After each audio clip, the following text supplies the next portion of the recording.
বারাসাত শহরে একাধিক হোটেলে চিরুনি তল্লাশি চালালো জেলা পুলিশ। সোমবার সন্ধ্যায় লালকেল্লা মেট্রো স্টেশনের কাছে একটি গাড়িতে বিস্ফোরণ ঘটে, আর সেই বিস্ফোরণের ঘটনায় কেঁপে ওঠে দেশের রাজধানী দিল্লি। বিস্ফোরণের পর দিল্লির পাশাপাশি গোটা দেশ জুড়ে জারি করা হয় হাই অ্যালার্ট।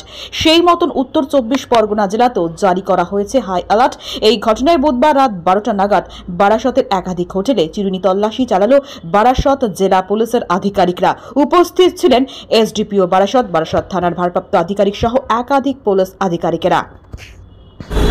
দিল্লিमध्ये যেটা আনফর্চুনেট ইনসিডেন্ট হয়েছে বম ব্লাস্টের, তারপরে প্রিকশনারি মেজারের জন্য বারাসাত পিডি আমাদের এসপি ম্যাম, রেসপেক্টেড এসপি ম্যামের ইনস্ট্রাকশনের হিসাবে আমরা র্যান্ডম চেকিং, র্যান্ডম নাকা, ভিজিবল পুলিশিং এটা চালু করেছি। অনেক জায়গাতে আপনি দেখতে পারবেন নাকাগুলো স্টার্ট হয়েছে। পুলিশ রাতও সময় পুরো রাতভর নাকা করছেন, ভেহিকলগুলো চেক করছে। তার সঙ্গেই যেগুলো লজ আছে, হোটেলস আছে অথবা বার এরকম জায়গা আছে যেখানে বাইরে থেকে লোক আসতে পারে, ওখানে একটু চেকিং আমার পক্ষ থেকে চলছে। যতগুলো রাস্তা আছে, ইম্পর্টেন্ট রাস্তা আছে, ওখানে নাকা চেকিং চলছে।